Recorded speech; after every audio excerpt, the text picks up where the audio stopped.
மாம்பழம் பேசும். இது மிகவும் சுவாரஸ்யமாக இருக்கும்.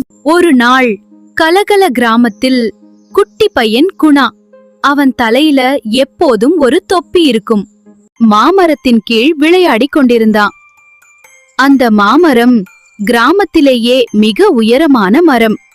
திடீரென ஒரு பெரிய தக்காளி போல சிவந்த மாம்பழம் தொப் என்று குணாவின் முன்னால் விழுந்தது. ஆஹா, எவ்ளோ பெரிய மாம்பழம்! அவன் அதை எடுக்க குனியும் போது, ஹேய், என்னை தொடாதே! குணா அதிர்ச்சியில் ஒரு அடி பின்னால் குதித்தான். அவனது தொப்பி கீழே விழுந்தது. நீ பேசுகிறாயா? ஆமாம், நான் பளிச் மாம்பழம். நான் பேசுறது மட்டும் இல்ல, பாட்டு கூட பாடுவேன்.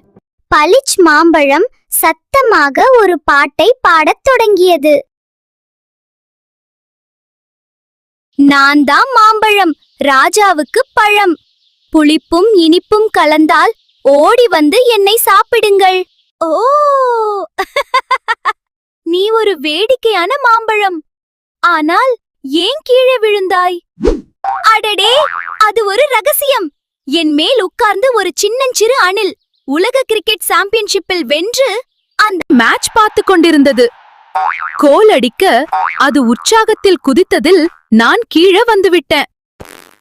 அப்படியா?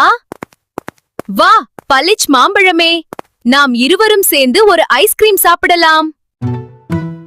உனக்கு மாம்பழ ஃப்ளேவர் ஐஸ்கிரீம் பிடிக்குமா? இது கோடை காலத்தில் மிகவும் ரிஃப்ரெஷிங்கா இருக்கும். நாம் 2 பேரும் அதை சாப்பிட்டு மகிழலாம். அது கொஞ்சம் விசித்திரமாச்சே. எனக்கு சாக்லேட் பிடிக்கும். குணாவும் பளிச் மாம்பழமும் சிரித்துக்கொண்டே கிராமத்து ஐஸ்கிரீம் கடைக்கு ஓடினார்கள். பளிச் மாம்பழம் தரையில் உருண்டே போனது. அன்று மாலை குணா தன் வீட்டிற்கு பளிச் மாம்பழத்துடன் திரும்பினான். மாம்பழம் பாடிக்கொண்டே உருண்டு வர குணா அதை மெதுவாக தள்ளிக்கொண்டே வந்தான். பளிச், நீ ஏன் இவ்ளோ பேசுகிறாய்? சும்மாவே இருக்க மாட்டியா?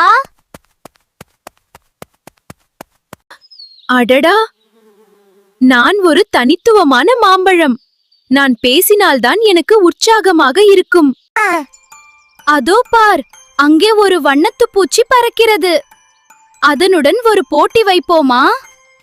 பளிச் மாம்பழம் சொன்னதும் ஒரு அழகான வண்ணத்து பூச்சி அங்கிருந்து பறந்து சென்றது. பளிச் அதை துரத்த குணாவும் அதன் பின்னாலேயே ஓடினான்.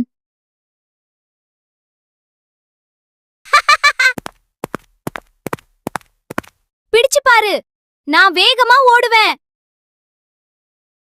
அவர்கள் இருவரும் ஓடும்போது கிராமத்தின் அருகிலிருந்த அடர்ந்த வனப்பகுதியை நெருங்கினர்.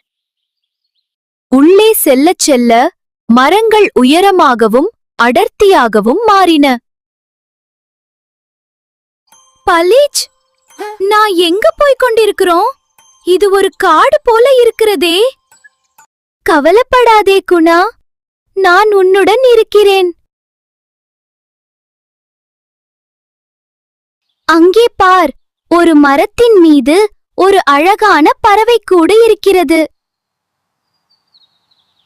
பளிச் மாம்பழம் சுட்டிக்காட்டிய திசையில் குணா பார்த்தான். ஒரு மரத்தின் கிளையில் 2 சின்னஞ்சிறிய நீலப் பறவைகள் தங்கள் கூட்டில் அமர்ந்திருந்தன. ஆஹா, எவ்வளவு அழகான பறவைகள்! அவை எவ்வளவு அமைதியாக இருக்கின்றன. அமைதியா? நான் அவங்க கிட்ட ஒரு பாட்டு பாடச் சொல்லவா?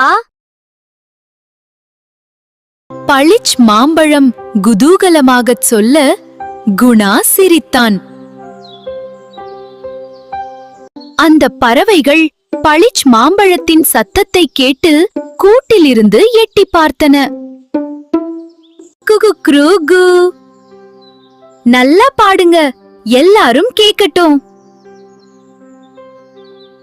பறவைகளும் தங்கள் மொழியில் கிச்சு கிச்சு என கூவின.